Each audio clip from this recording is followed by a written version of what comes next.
If nobody has any questions, we'll just go ahead and move on to get through the rest of 15. And then if we've got time, we can hit just a little bit of 17.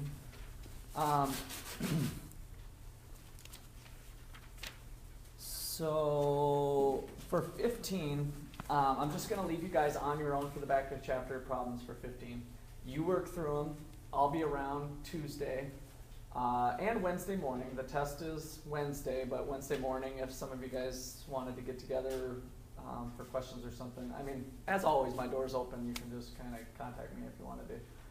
And if I end up setting something up with you, I might email the rest of the class to say, hey, I'm meeting with Taylor to discuss at 9 o'clock if anybody else wants to join, or, you know, whatever. So. What time is this final one too?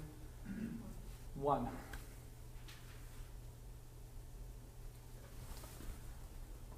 All right. We were on Pablo in 15. And let's see. So we had this, let me just kind of do a little overview first. Main issues of this chapter. All right, you guys get to start working on 15 while I get my markers. I'll do a couple things here, but oh, here's one of my greens I left behind. Maybe we'll do it in green today. Okay. The 3 issues of chapter 15, the 3 topics, are really moral hazard. They're all topics of asymmetric information, adverse selection, and the principal agent problem. Now notice that this principal, again, you guys, I'm not a huge on spelling, but this actually helps you, I think. This is the type of principal with AL at the end. So who's your pal? Right? So it's a person. That's the person who's in the lead, principal and the agent. So, so situations where maybe the market doesn't work as well due to informational asymmetries. And some economists spend their whole career researching this type of activity. So on the moral hazard feature, people behave differently once they're under contract. So we talked about the buffet. We talked about once you have insurance, you might not drive as carefully as you would without insurance. So that's moral hazard. Adverse selection we haven't hit on quite as much yet, and that is situations pre-contract, where one agent may not reveal all of what they have and therefore select themselves into your pool. So if you are a high-risk person that likes to jump out of airplanes and you're looking for a life insurance policy, you may not, that person may not volunteer that they have their bucket list of riding a bull, jumping out of an airplane, and doing all these high-risk activities, right?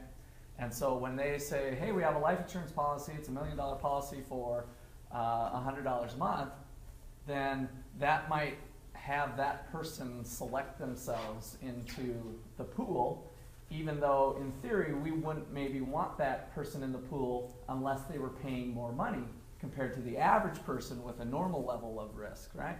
So that's the issue of adverse selection. And so one of the things to remember in your mind is just to think, this is pre-contract, this is post-contract. As you get through the material in the chapter and the homework, this will be kind of helpful. Pre-contract, post-contract. Adverse selection, related back to our buffet exercise, that might have some adverse selection as well. So you run a buffet special, and you're thinking that the average American is going to come to your establishment. But maybe the person you're going to attract to your establishment or who's going to come to your establishment are big-time eaters, right? People are going to eat a lot of food. So if the average person, again, eats 1,000 calories, we might attract to our company the 3,000 calorie plus people. And so our pool of people is no longer the average American, but those Americans who prefer to eat 3,000 calories or more for every meal. See what I mean? So that's who we attracted to our establishment. Post-contract, once everybody has paid their admission to get into the buffet, we all, whether we are a lean eater or a big eater, we all have kind of this moral hazard feature going for us that the cost of an additional plate of food is nothing once you've paid the admission in. Okay? So those are kind of the identifying features of the insurance game.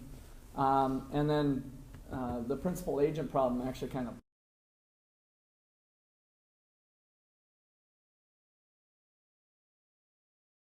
people, they may not be acting in our best interest. So we got to think about the interest of the agent as well as the interest of the principal. And sometimes those two might be in conflict with each other, and we might be able to better align our interests. Okay, why don't you guys draw the extensive form. So this is part B now for Pablo. Max, you have yours, right? You got it towards the end? Chapter 15? Yeah. Okay, so why don't you guys go draw the extensive form. I'm going to try to go get my things, markers. I'll do my 1 minute run even though I got working on a little bit of a cold here. Not sure if I'll be as quick.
Okay, what'd you guys get for the payoffs? So any questions on the setup? Did you guys leave it this way here? So we got the principal, Pablo. Oh wait, was Pablo the principal? Rent an apartment from Donald. Donald's the principal. Okay, so we got Donald over here, Pablo the painter. That's what I was thinking, Pablo Picasso, got it. Paints on the walls, doesn't paint, paints on the walls, doesn't paint, and then the payoffs associated. So what'd you get for the payoffs up here, or wherever you want to start?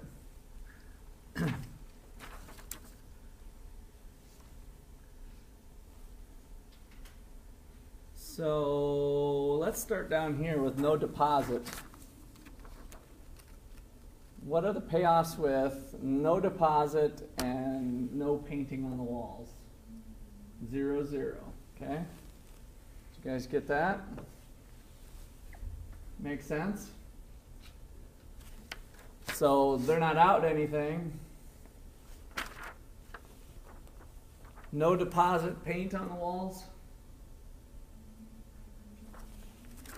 Negative 500 and 300. That's what I didn't know, because 500 is dollars and 300 is utility. Okay.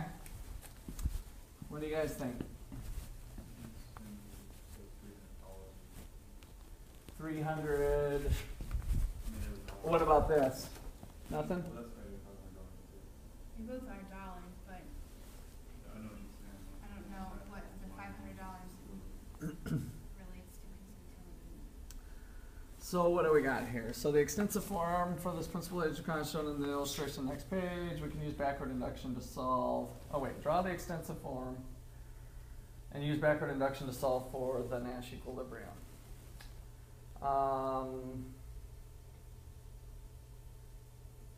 In fact, Pablo would get $300 in utility from being able to draw. So we do have everything converted to dollars, right? So But when it says it would cost almost $500, so that would be a negative 500 utility, since it's in dollars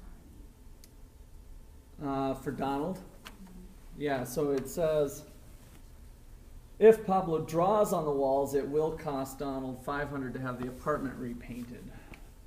Okay, so negative 500 and positive 300. Okay. Deposit, no paint. 0 and what? Or 3? 500 and 0. Is everybody agree with that? Is the first number Pablo or the second number? First one's always the agent to the left, so Donald is the first entry here. It would be negative 500 instead of 0. So negative No. 500 No, 500 is negative 500. Because Pablo paid a deposit. over here. Yeah. Okay. That 0 is negative 500. How do deposits work? Give it back. I know Adam doesn't have, who rents besides Adam, because I know he's got a special arrangement. I have it for you. All right, what did you do with, how did the deposit work? Before you can move in, you have to put up a month's worth of deposit. Okay. And upon move out? And then on move out, they usually hold it till they actually clean the apartment, and then they mailed mine to me after it had all been settled and I'd moved out. Okay. Afterwards. Did you get your whole deposit back? No. Okay. They took like $25. Could you have gotten it all back? Could have, yeah. Okay. So that's how deposits work, right? So you don't lose any money if you don't cause damage to the landlord's property. Adam's in a special case because I think he's from his from dad. I don't know if dear old dad has a deposit on you or not. Okay. So if Pablo puts down a deposit, but he doesn't paint on the walls, what does Donald get? 0. Because there's no damage. So it's like you moving out of your apartment and there's no harm, no foul. And at the same time, what does Pablo get? He gets 0 because he didn't get that extra benefit of painting the walls, the kicks that he got off doing that. All right, so put down the deposit, and there's painting done on the walls. What goes on up here? 0, 200.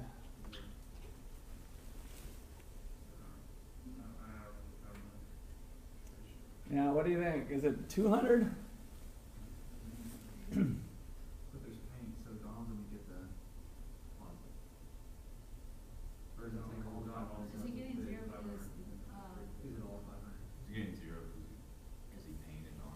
So he painted on the walls. But he paid the deposit, so he didn't really, so Donald didn't have to pay anything, because. Right. Right. But then Yeah, so that's why Donald has the 0. But what about Pablo with 200? Is that right? Does everybody agree with that? maybe negative 200? Negative 200? If he gets 300 utility, he has to pay $500 to do it. Okay. So he's getting some benefit. What does he get for benefit? 3. What does it cost him to get that benefit? 5. Right? So it cost him $500 to get the benefit of 3. So is he up or down? He's down. So what is it? It kind of comes down to a why, whether it's a good idea or not. So for Pablo, he ends up getting a negative 200.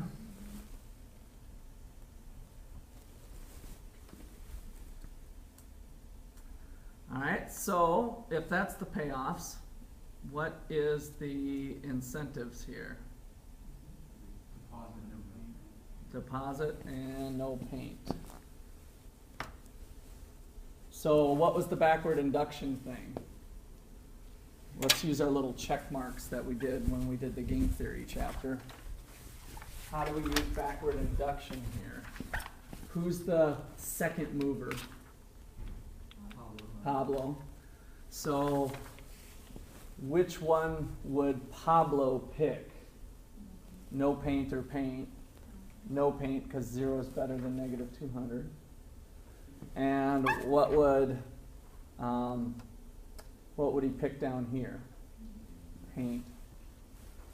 So now the real choice, using backward induction, the real choice for Donald is to say, do I want this result or do I want this result? Or do I want this result, right? And so this result's preferred to this result. That's got the 2 check marks, so that's our equilibrium prediction. Okay. Now your answer key to this in the problems put this a little bit differently. No, they didn't. I just switched them around. Never mind. Yeah. If you happen to look at the book, for some reason, I put this one, I flip-flopped these 2 around. So it is the same result. That's what was throwing me a little bit. I'm like, oh, we're doing it differently than the book. Oh, that's cool. And I just worked through the logic. Luckily, reasoning actually trumped here. Okay, so so he's going to charge the damage spot. And there's our result. Okay, so 15.4. Last year, used car R Us sold very few cars and ended up with large economic loss. The owner, Jeffrey, has developed 2 strategies to help dealerships sell more vehicles in the coming year by signaling that it deals only in high-quality used vehicles. So we got 2 bullets there. Change the name of the dealership to Quality Used Cars R Us.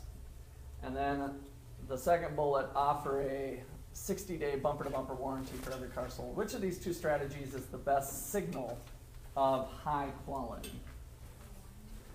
The warranty. Why?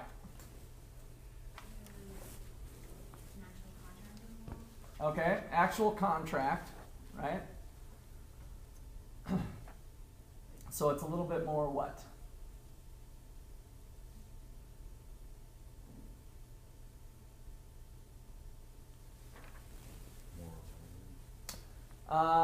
I'm sorry.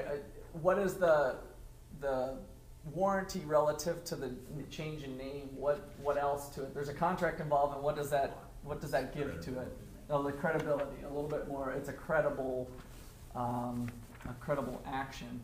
So with the changing of the name of the sign, it's what economists call cheap talk. And you guys may have used cheap talk in different ways, but economists officially think of cheap talk as an action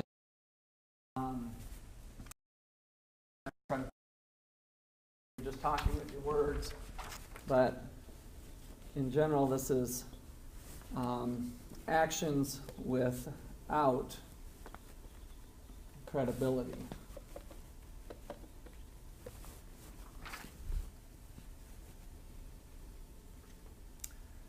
And what we mean by credibility is that there's no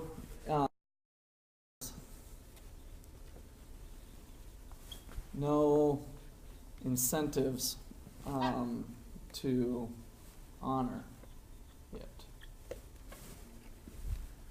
And maybe we should say, gotta be a little bit careful here. It's kind of more financial incentives, because I think you could make the argument of long-term credibility that they want to honor that, but as far as being on the table, they're making immediately credible by saying, I'll take the car back. You got this warranty for 60 days. So, signaling is an important aspect of trying to overcome adverse information asymmetry. So another thing is screening. So there's kind of both screening and signaling. Actually, does this textbook talk about screening? I think it does. Well, let me give you let me start